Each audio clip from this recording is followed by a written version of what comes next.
ومن أحسن قولا ممن دعا إلى الله وعمل صالحا وقال إنني من المسلمين. بسم الله الرحمن الرحيم. ومن أحسن قولا ممن دعا إلى الله وعمل صالحا وقال إنني. السلام عليكم ورحمة الله وبركاته. نحمده ونصلي على رسوله الكريم. أما بعد فأعوذ بالله من الشيطان الرجيم. ومن يقتل مؤمنا متعمدا فجزاؤه جهنم خالدا فيها وغضب الله عليه ولعنه وأعد له عذابا عظيما. يا أيها الذين آمنوا إذا ضربتم في سبيل الله فتبينوا ولا تقولوا لمن ألقى إليكم السلام لست مؤمنا تبتغون عرض الحياة الدنيا. وقال عز من قائل من أجل ذلك كتبنا على بني إسرائيل أنه من قتل نفسا بغير نفس أو فساد في الأرض فكأنما أحيا الناس جميعا ومن أحياها فكأنما أحيا الناس جميعا ولقد جاءتهم رسلهم بالبينات ثم إن كثيرا منهم بعد ذلك في الأرض لمسرفون. عزیزان گرامی، آج نفسا نفسی کا ایک دور، اس میں قتل و غارت عام ہو چکی ہے، اور تأسف کا مقام یہ، افسوس کا مقام یہ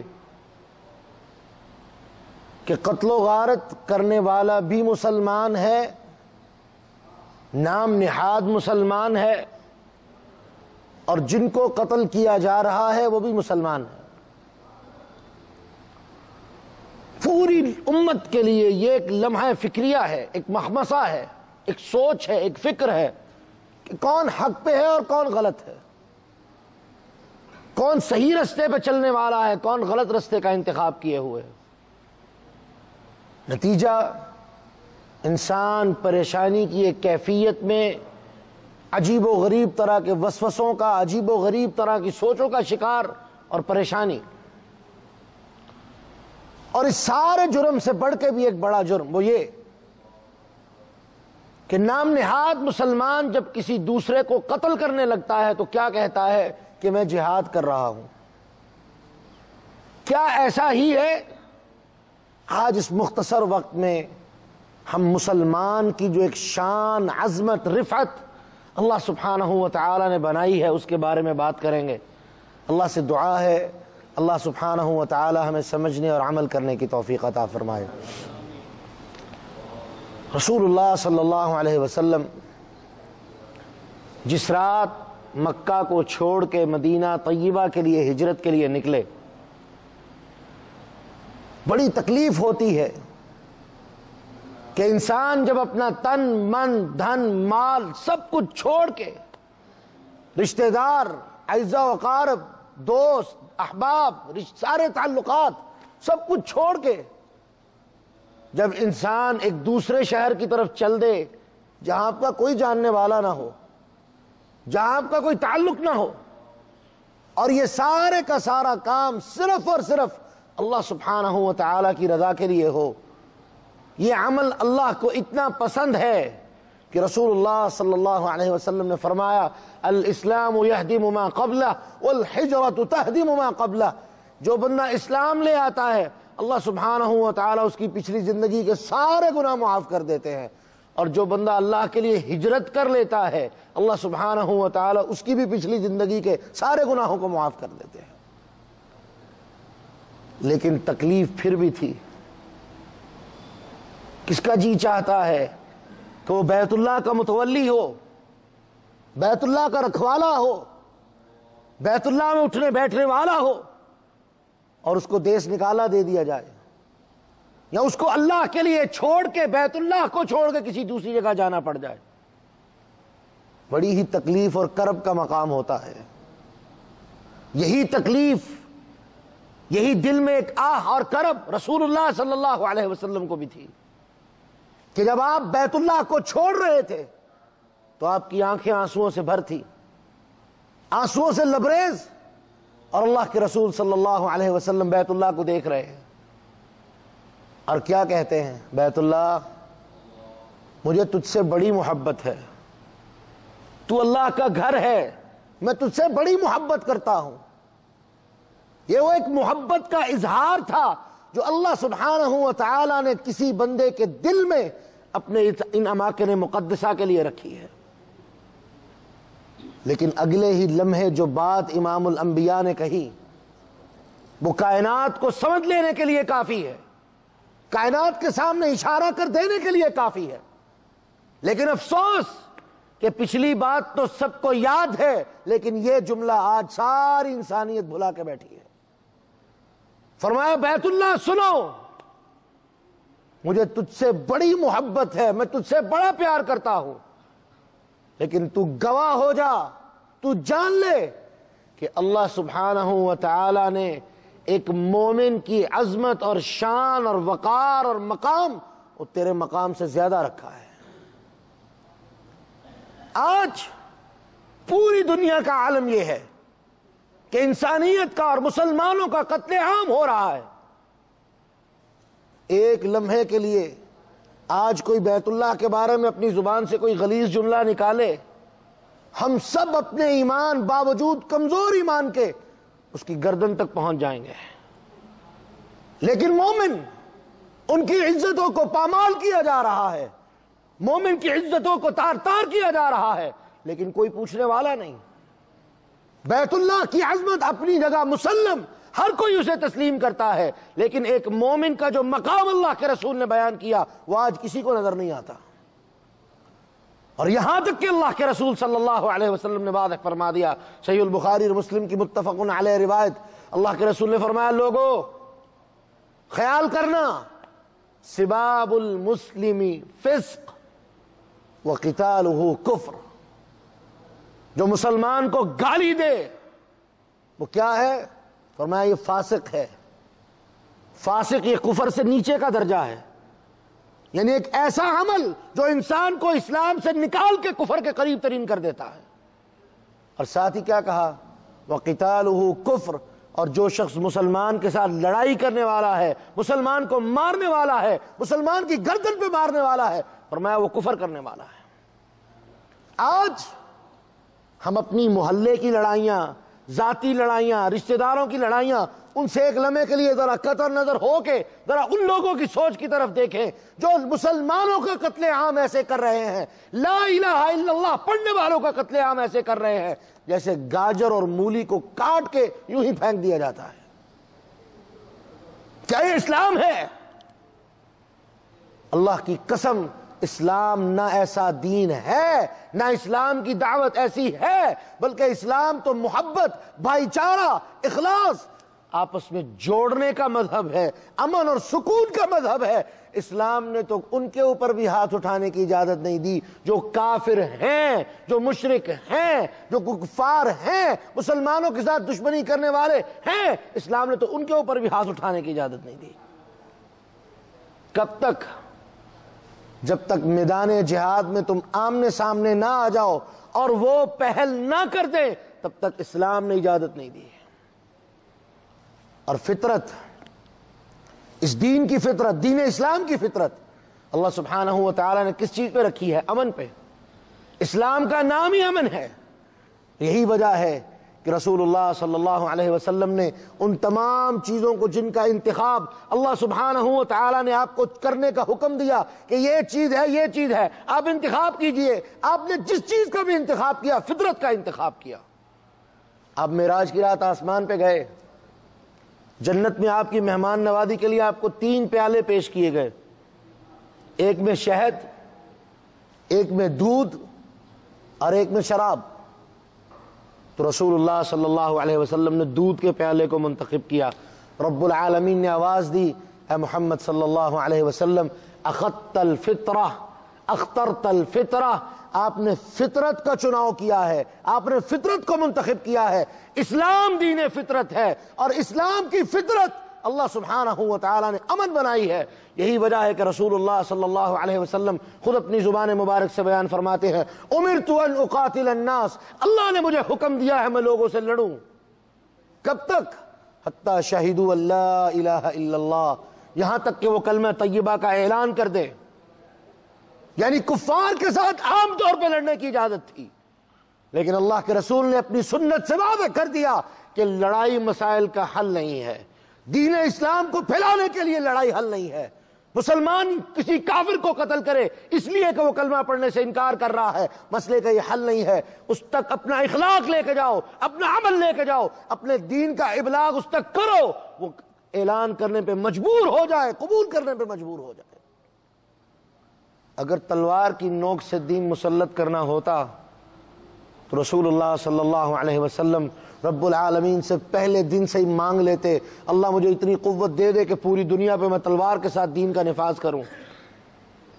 15 سال مسلمان، 13 سال مکہ کے اندر اور 2 سال مدینہ کے ابتدائی سال، مسلمان پستے رہے، ظلم کا شکار ہوتے رہے، مسلمانوں کو تکلیفیں دی جاتی رہی، لیکن محمد الرسول اللہ صلی اللہ علیہ وسلم اپنی زبان مبارک پہ ایک بات لے کے بیٹھے رہے، صبر کرتے رہو، صبر کرتے رہو، صبر کرتے رہو۔ تم سے پہلی امتوں پہ بھی تکلیفیں آئیں، ان کو ٹکڑوں میں تقسیم کر دیا گیا، ان کی کنگھیوں کے ساتھ لوہے کی کنگھیوں سے ان کے جسموں سے گوشت اتار دیا گیا۔ صبر کرتے رہو، اللہ تمہیں اجر دے گا۔ کسی کو یہ نظر نہیں آتا، جذبات جو رکنے کا نام نہیں لیتے، اور جب جذبات عقل پہ غالب آ جائیں تو اس کے بعد جن اعمال کا ابتدا اور آغاز ہوتا ہے وہ سوائے جہالت کے اور گمراہی اور ذلت کے کچھ نہیں ہو سکتے۔ جذبات دین کا نام نہیں، اپنے جذبات کو دین کے تابع کرنا دین ہے۔ عقل کچھ کہتی ہے، کہتی رہے، رب العالمین یہ کہتا ہے، یہ ماننا ہے، یہ عقل ہے۔ اپنی عقل کو دین کے تابع جو کرے گا وہ کامیاب ہے۔ اور رسول اللہ صلی اللہ علیہ وسلم نے واضح فرما دیا، فرمایا سب سے بہترین اور کامیاب شخص وہ ہے جو اپنی عقل کو، اپنی خواہشات کو، اپنے معاملات کو اس دین کے تابع کر دے جو دین میں محمد لے کے آیا ہوں صلی اللہ علیہ وسلم۔ ہم نے اپنی عقل کو دین کے تابع نہیں کیا، بلکہ دین کے اندر اپنی عقل کے گھوڑے دوڑائے اور اپنی عقل کے معیار پہ دین کو سمجھنے کی کوشش کی۔ نتیجہ آج وہ دین سامنے آیا، وہ سوچ سامنے آ گئی جو کبھی بھی اسلام کی سوچ نہیں تھی۔ رسول اللہ صلی اللہ علیہ وسلم نے ایسے لوگوں کے بارے میں اپنی زندگی میں ہمیں خبردار کیا، لوگوں جان لو ایک زمانہ آئے گا، ایسے لوگ آئیں گے جو مسلمانوں کو کافر کہیں گے، جو مسلمانوں کو ماریں گے، مسلمانوں کے خلاف لڑیں گے، مسلمانوں کو کفر کے فتوے لگا لگا کے مارنے کی کوشش کریں گے۔ فرمایا جان لو میں تمہیں آگاہ کر کے جا رہا ہوں، ایسے لوگوں سے بچ کے رہنا، کیونکہ وہ خود بھی گمراہ ہیں، تمہیں بھی گمراہ کر کے دیں گے۔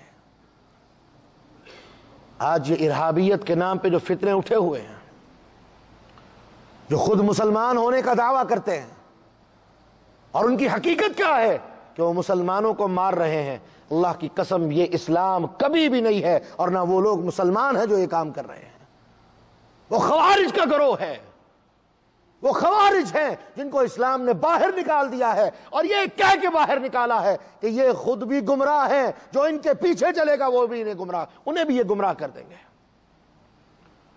اللہ سبحانہ و تعالی جزائے خیر دے ان علماء کو جنہوں نے اس فتنے کے آگے فہم کی ایک دیوار کھڑی کی، اللہ کی توفیق سے ان فتنوں کے آگے ایک فہم کتاب و سنت کی دیوار کھڑی کی، اور اللہ جزائے خیر دے اس حکومت مملکت العربیت السعودیہ کو جس نے اپنے کردار سے، اپنے معاملات سے ایسے تمام فتنوں کے آگے دیوار کھڑی کی، تاکہ کہیں یہ نہ ہو کہ یہ لوگ مسلمانوں کو استعمال کر کے، مسلمانوں کے مرکز کو استعمال کر کے پوری دنیا کے مسلمانوں کو گمراہ کرتے ہیں۔ وہ لوگ جب عقل کے گھوڑے دوڑاتے ہیں، یا کوئی بھی جب عقل کے گھوڑے دوڑاتا ہے تو پھر اس کو اس بات کی کوئی پرواہ نہیں رہتی کہ میں دین پہ ہوں یا نہیں ہوں، دین پہ چل رہا ہوں یا نہیں چل رہا۔ اس کے سامنے ایک ہی بات ہوتی ہے، وہ کیا کہ جو یہ کر رہے ہیں وہی میں نے کرنا ہے۔ اس کے بعد تحقیق کے لیے، سمجھنے کے لیے، سوچ کے لیے کوئی ٹائم نہیں ہوتا۔ اب آئیے اس بات کی طرف کہ لا الہ الا اللہ پڑھنے والے کو قتل کرنا ایک کتنا بڑا جرم ہے۔ 2-3 احادیث سے میں بات کو واضح کیا دیتا ہوں۔ سب سے پہلے اللہ سبحانہ وتعالی قرآن مجید میں اعلان فرماتے ہیں وَمَن يَقْتُلْ مُؤْمِنًا مُتَعَمِّدًا فَجَزَاؤُهُ جَهَنَّمُ،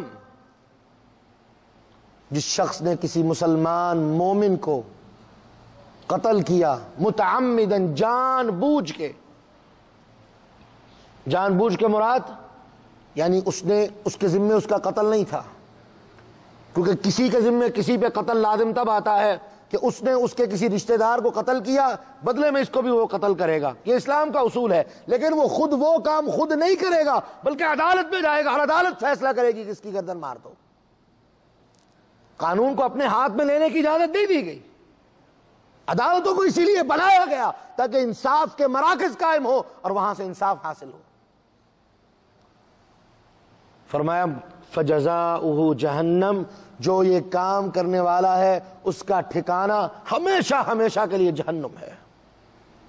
قرآن نے واضح کر دیا خالدن فیہا، ہمیشہ وہاں پڑا رہے گا۔ اور اس کے بعد غضب اللہ علیہ، اللہ سبحانہ وتعالی کا غصہ اور قہر اس کے اوپر برسے گا، وَلَعَنَ، اللہ کی لعنتیں اس کے اوپر برستی رہیں گی، وَأَعَدَّ لَهُ عَذَابًا عَظِيمًا، اور جان لو رب العالمین نے اس کے لیے بہت بڑا عذاب تیار کر رکھا ہے۔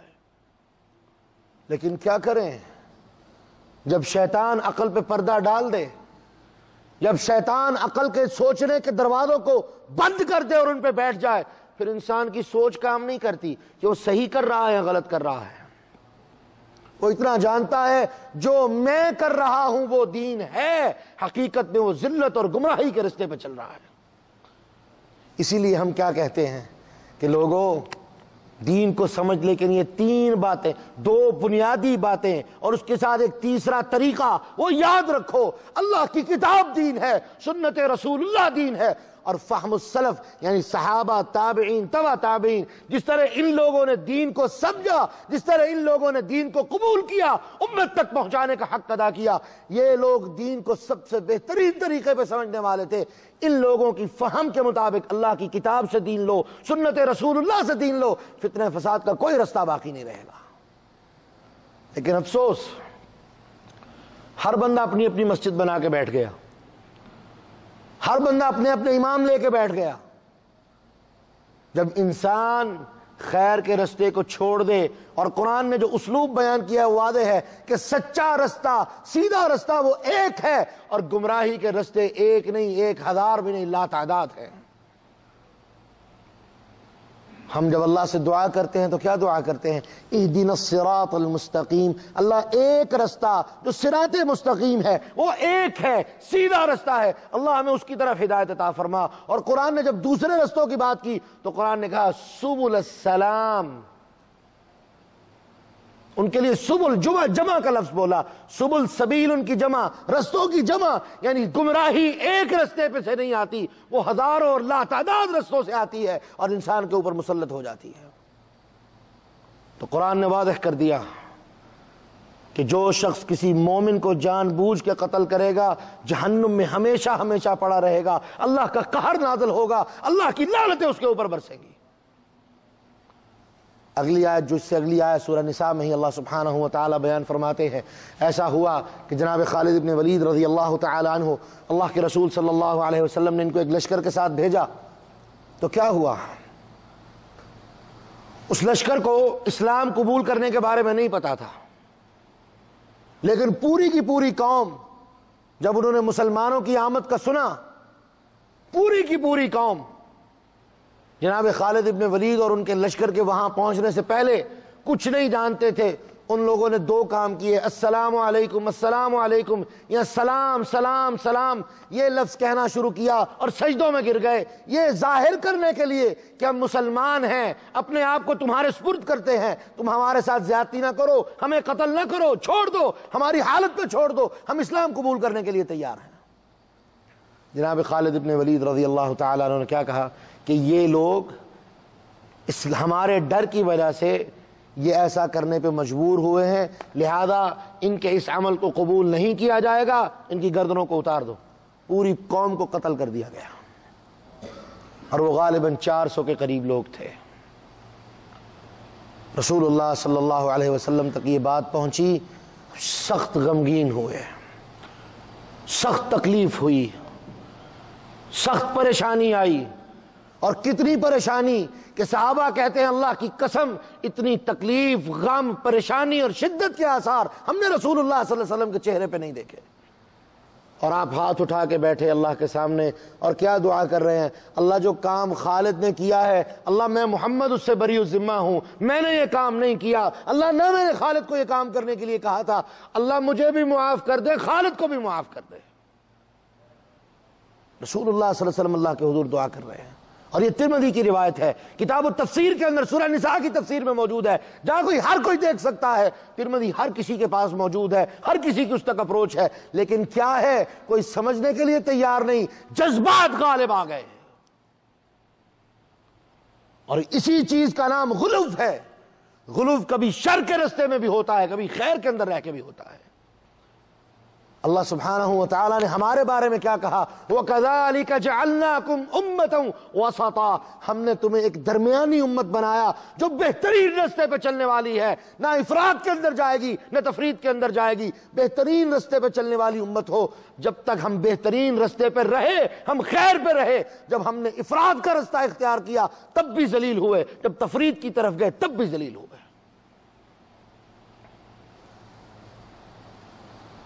جب تک یہ آیت نازل نہیں ہوئی، جب تک یہ آیت نازل نہیں ہوئی، رسول اللہ صلی اللہ علیہ وسلم چین سے نہیں بیٹھے اور مسلسل دعا کرتے رہے، اللہ جو کام خالد نے کیا ہے میں محمد اس سے بری الذمہ ہوں، اللہ خالد کو معاف کر دے، اللہ خالد کو معاف کر دے۔ یہاں تک کہ جبریل یہ وحی لے کے آ گئے کہ اس کی بار تو معافی ہے، لیکن آئندہ جان لو قانون بنا دیا گیا ہے، یا ایھا الذین آمنوا اذا ضربتم فی سبیل اللہ فتبینوا ولا تقولوا لمن القی الیکم السلام لست مؤمنا۔ ایمان والو جب تم زمین میں جاؤ، جہاد کے لیے جاؤ تو جان لو، فتبینوا معاملات کو کلیئر کر لیا کرو۔ کس بات پہ؟ وَلَا تَقُولُوا لِمَنْ أَلْقَى إِلَيْكُمُ السَّلَامَ، جو لوگ تمہارے سامنے سلام کہہ دیں، تمہارے سامنے جھک جائیں، اپنے آپ کو تمہارے سپرد کر دیں، لَا تَقُولُوا لِمَنْ أَلْقَى إِلَيْكُمُ السَّلَامَ، ان کے بارے میں یہ بات نہیں کہنی لَسْتَ مُؤْمِنًا، تم مومن نہیں ہو، بلکہ یہ ان کا عمل بطور مومن قبول کیا جائے گا اور ان کے خلاف تلوار نہیں اٹھائی جائے گی۔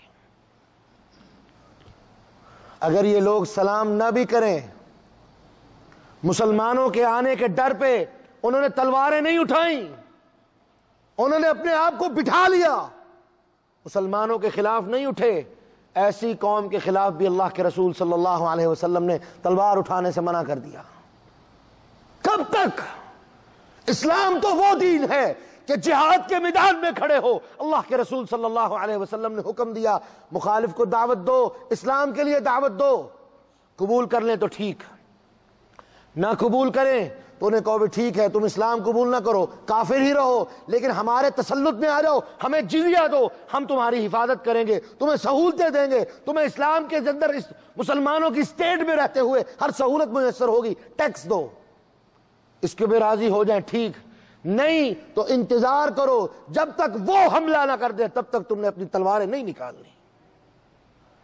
کتنے واقعات ایسے ہوئے، کتنے واقعات ایسے ہوئے، اور رسول اللہ صلی اللہ علیہ وسلم جب بھی کسی لشکر کو بھیجتے نصیحت کر کے بھیجتے، کفار سے لڑائی ہے اور وہ کفار ہیں جو واضح ہیں۔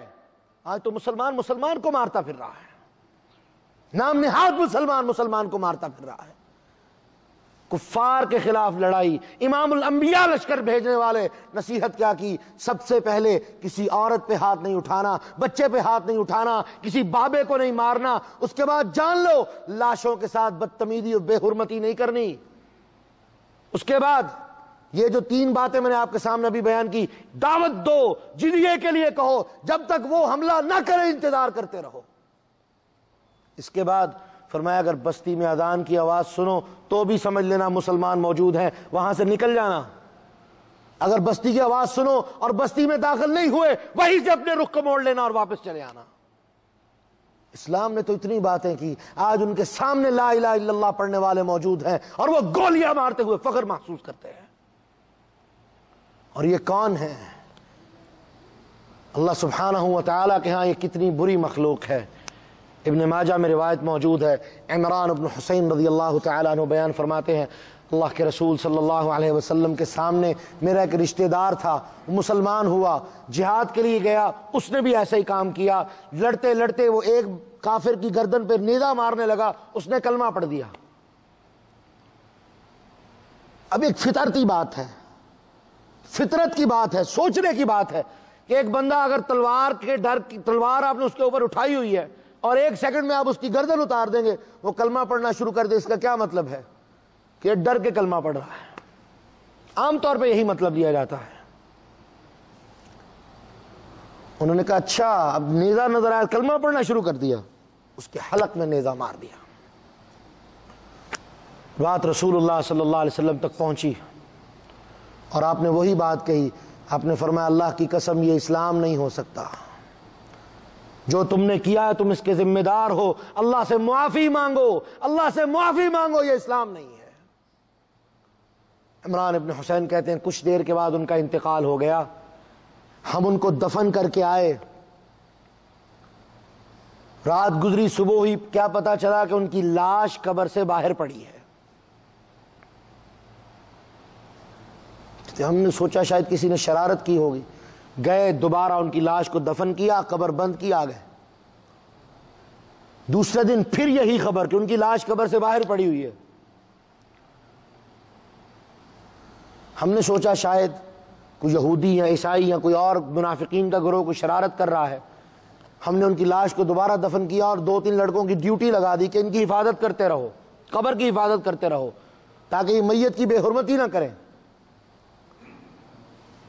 وہ تینوں لڑکے بیان کرتے ہیں کہ رات کا کچھ پہر ہوا، ہمیں اونگ آئی، ایسے آنکھیں بند ہوئیں اور کھلی، لاش پھر قبر سے باہر۔ کہتے ہم یہ کیس لے کے رسول اللہ صلی اللہ علیہ وسلم کے پاس پہنچ گئے اور جا کے اللہ کے رسول کو ساری بات بیان کی۔ آپ نے پوچھا یہ وہی شخص ہے نا جس نے اس کلمہ پڑھنے والے کے حلق کے اندر نیزہ مارا تھا؟ فرمایا جی اللہ کے رسول۔ فرمایا جان لو، گواہ ہو جاؤ، تمہارا رب تمہیں دکھانا چاہتا ہے جو کلمہ پڑھنے والے کو قتل کرے گا اسے زمین بھی قبول کرنے کے لیے تیار نہیں ہوگی۔ کہاں گئے جہاد کا نام استعمال کرتے ہوئے اور نام نہاد مسلمان جو مسلمانوں کو قتل کر رہے ہیں؟ یہ احادیث ان کو نظر نہیں آئیں گی، کیوں؟ ان کا اپنا ایک دین ہے اور وہ دین غلو کا دین ہے۔ جب غلو آئے گا بیڑا غرق ہو جائے گا اور تباہی اور بربادی ہوگی، کیونکہ یہی غلو شرک کا سبب بنا، یہی غلو بدعت کا سبب بنا، یہی غلو کفر کا سبب بنا، اور یہی غلو آج ان کی تباہی اور بربادی کا سبب بن رہا ہے۔ تیسرا واقعہ صحیح البخاری کے اندر، اسامہ ابن زید رضی اللہ تعالیٰ عنہ وہ گئے، انہوں نے بھی ایسے ہی اسی طرح کا کوئی ملتا جلتا کام کیا۔ یہ بات اللہ کے رسول صلی اللہ علیہ وسلم تک پہنچی تو کیا فرمایا؟ فرمایا اسامہ تو نے ایک ایسے شخص کو قتل کر دیا ہے، اتقتلون رجلا ان یقول ربی اللہ، تم نے ایک ایسے انسان کو قتل کر دیا ہے جو یہ کہنے والا تھا میرا رب اللہ ہے، اور تم نے پھر بھی اسے قتل کر دیا۔ اللہ کی قسم تمہارا یہ عمل کل قیامت کے دن اللہ کے ہاں تمہارے خسارے کا سبب بنے گا۔ کہاں گئے؟ یہ حدیثیں کسی کو نظر نہیں آئیں گی، کیوں؟ کیونکہ وہ کسی اور ایجنڈے پہ اور کسی اور سوچ پہ اور کسی اور دین پہ چلنے والے ہیں۔ یہ اسلام نہ تھا نہ ہو سکتا ہے۔ اسلام تو محبت دینے والا دین ہے، محبت پھیلانے والا دین ہے۔ اسلام کے اندر ظلم، زیادتی، اسلام کی کوئی چیز اسلام میں نہیں ہے۔ قتل کرنا تو دور کی بات، اللہ کے رسول صلی اللہ علیہ وسلم نے فرمایا، 2 حدیث، ایک بخاری میں ایک مسند احمد میں، فرمایا اگر کوئی شخص قتل کرنے کی نیت سے اپنے ہاتھ سے کوئی ایسی چیز لے جو چھری ہو یا لوہے کا کوئی ٹکڑا ہو یا اس طرح کی کوئی چیز ہو جس کے ساتھ اس کو ڈرائے میں تمہیں مار دوں گا. صحیح البخاری کی روایت میں ہے جب تک وہ ایسے کیے رکھے گا لعنت علیہ الملائکہ، فرشتے اس پہ لعنت کرتے رہیں گے جب تک کہ اس چیز کو واپس نہ رکھ دے. اور مسند احمد کی روایت میں اللہ کے رسول نے فرمایا جو شخص اپنے بھائی کے اوپر اس طرح ہتھیار کو سونتے گا جب تک کہ وہ واپس نہ رکھ دے، فرمایا اس کا ہتھیار سونتنا اللہ سبحانہ و تعالیٰ کے ہاں اس کے اعمال کی بربادی کا سبب ہے. کتنا بڑا جرم ہے یہ. تو اور بھی بڑی بات اللہ کے رسول صلی اللہ علیہ وسلم نے حکم دیا، جب تم بازار میں نکلو، بھیڑ والی جگہ میں نکلو، ایسی جگہ پہ نکلو جہاں پہ لوگ اکٹھے ہوں اور تمہارے پاس ہتھیار ہوں، اپنے ہتھیاروں کو اچھی طرح سنبھال کے رکھو، کور کر کے رکھو، ان کو نیاموں میں رکھو. اگر تیر ہو ان کے اوپر اچھی طرح سے چمڑا چڑھا دو، کہیں تیر کے اس پھالے کی وجہ سے یا تلوار کے اس دھار کی وجہ سے کسی کو کوئی نقصان نہ پہنچ جائے، بلکہ کوشش کیا کرو کہ ایسی جگہوں پہ ہتھیار لے کے ہی نہ جاؤ. اس حد تک احتیاط کا حکم دیا. اور اب تو یہ کھلونے بن چکے ہیں، کھلونے. 2 روپے پہ قتل، 2 روپے پہ قتل. اور شیطان چاہتا ہے کہ تم قتل و غارت کرو، تم ایک دوسرے کے ساتھ لڑو، تم ایک دوسرے کو مارو. اور اللہ کے رسول صلی اللہ علیہ وسلم نے وعدہ کر دیا، لوگوں جان لو قیامت کی نشانیوں میں سے ایک نشانی یہ بھی ہے، یکثر الحرج، یکثر الحرج. وما الحرج یا رسول اللہ، حرج بڑھ جائے گا، حرج بڑھ جائے گا. صحابہ نے پوچھا اللہ کے رسول یہ حرج کیا ہے؟ فرمایا یکثر الدم، خون عام ہو جائے گا، خون بکھرتا پھرے گا، خون ندیوں میں بہتا پھرے گا، کسی کو پرواہ نہیں ہوگی. اور اسلام تو وہ دین ہے. رسول اللہ صلی اللہ علیہ وسلم نے عدی بن حاتم رضی اللہ تعالیٰ عنہ کو ایک خوشخبری دی تھی. فرمایا عدی جان لو ایک زمانہ آئے گا تم دیکھو گے. 3 خوشخبریاں دیں. ایک، روم فتح ہوگا، روم فتح ہوا. نمبر 2 فرمایا اللہ مسلمانوں کو اتنا مال دے گا کہ ایک شخص زکوٰۃ دینا چاہے گا اپنا مال اپنے ہاتھ میں لے کے پھر رہا ہوگا، کوئی اس کے مال کی طرف دیکھنا گوارا نہیں کرے گا. اور دوسری روایت میں آتا ہے آپ نے یہ فرمایا کسی شخص کا اونٹ وہ یوں ہی اپنی رسی کو چھڑا کے یوں ہی گھومتا پھرے گا اور اونٹ کسی کو کوئی اس کی طرف دیکھے گا نہیں، کیونکہ لوگوں کے پاس مال کی فراوانی ہوگی اور کسی کو اس اونٹ کی کوئی ضرورت نہیں ہوگی. اور تیسرا سب سے بڑی بات اللہ کے رسول نے فرمایا یمن کے شہر صنعاء سے ایک اکیلی عورت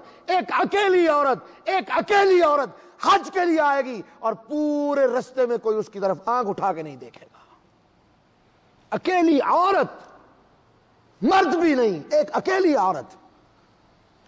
اور عدی بن حاتم کہتے ہیں اللہ کی قسم میں اس حج میں موجود تھا، میں نے اس عورت کو دیکھا، وہ اپنے اونٹ پہ سوار تھی اور وہ بتا رہی تھی میں صنعاء سے آئی ہوں، میں حج کے لیے یمن کے شہر صنعاء سے آئی ہوں، اور اللہ کی قسم مجھے رستے میں کسی نے کوئی تکلیف نہیں دی. اسلام تو امن کا دین ہے. آج ہم گھر سے کام پہ جائیں اس بات کی کوئی ذمہ داری نہیں ہے کہ آپ خیر و عافیت سے گھر واپس پلٹیں گے کہ نہیں پلٹیں گے. اور آپ رہتے کہاں ہیں؟ المملکت الاسلامیہ میں، مسلمانوں کی مملکت میں رہتے ہیں. میرے بھائی یہ اسلام نہیں ہے. خدا کے لیے کتاب و سنت کو سمجھو، کتاب و سنت کو سمجھو اور اس طرح سمجھو جس طرح اصحاب محمد صلی اللہ علیہ وسلم نے سمجھا، جس طرح اللہ کے رسول کے صحابہ نے سمجھا، جس طرح اللہ کے رسول کے ساتھیوں نے اور انہوں نے تابعین کو اور انہوں نے تبع تابعین کو سمجھایا اور ان کے سامنے کتاب و سنت واضح ہوئی، اس طرح سمجھو. کیونکہ یہ وہ لوگ تھے جن کے بارے میں امام الانبیاء نے کہا خیر القرون قرنی، یہ بہترین لوگ ہیں، میرے زمانے کے لوگ بہترین ہیں. ثم الذین یلونہم، ان کے بعد جو اگلا زمانہ آئے گا وہ بہترین لوگ ہیں. ثم الذین یلونہم، اس کے بعد جو اور اگلا زمانہ آئے گا، یہ بہترین 3 زمانے ہیں جو بہترین لوگ ہوں گے. یہ بہترین لوگ پیدا ہوئے، یہ 3 صدیاں بہترین صدیاں تھیں، یہ 3 قرن بہترین قرن تھے، اور ان کے نفوس بہترین نفوس تھے جنہوں نے کتاب و سنت کو اس طرح سمجھا جس طرح سمجھنے کا حق تھا. اسی لیے امت جب کتاب و سنت کو ان کے طریقے پہ سمجھے گی تو بہترین سمجھے گی، ان کے طریقے پہ سمجھے گی تو خیر پہ رہے گی. جب اپنی عقل کے گھوڑے دوڑائے جائیں گے تو یاد رکھیے گمراہی کے رستے کھلیں گے، ذلت کے رستے کھلیں گے، رسوائی کے رستے کھلیں گے. اور اللہ کی قسم وہ تمام کے تمام رستے رستے صراط مستقیم سے جدا کرنے والے رستے ہیں، صراط مستقیم سے دور کرنے والے رستے ہیں۔ اللہ سے بچ جائیے، اللہ سے ڈر جائیے اور ان رستوں سے بچ جائیے، اپنے آپ کو بچا لیجئے کہ کہیں ایسا نہ ہو کہ ہم ان میں سے کسی رستے میں مبتلا ہو جائیں، ذلت اور گمراہی کے ان گھڑوں میں پڑ جائیں۔ اللہ کی قسم جہاں سے واپسی نہیں ہوگی، اور وہ گمراہی کے گڑھے جہنم کے گڑھے ہیں۔ اور قرآن کہتا ہے تمہارے رب نے تم پہ احسان کیا، کنتم علی شفا حفرۃ من النار، تم جہنم کے کنارے پہ کھڑے تھے، فانقذکم منہا، اس نے تمہیں بچا لیا، جہنم سے محفوظ کر لیا۔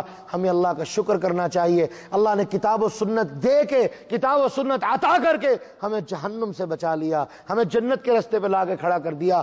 دعا کیا کریں اللہ ہمیں جنت کے رستے پہ باقی رکھ، اللہ صراط مستقیم پہ چلا، صراط مستقیم پہ چلنے کی توفیق عطا فرما۔ جو گمراہی اور ذلت کے رستے ہیں، خواہ وہ چھوٹا ہے یا بڑا، اللہ ہمیں اس سے محفوظ فرما۔ اللہ ایسے تمام رستوں کو ہم سے دور فرما دے، ایسے تمام رستوں کو اللہ اور ان کے تمام اسباب کو ذلیل اور رسوا فرما کے صراط مستقیم پہ چلنے کی توفیق عطا فرما۔ اقول قولی ھذا واستغفر اللہ لی ولکم ولسائر المسلمین فاستغفروہ انہ ھو الغفور الرحیم۔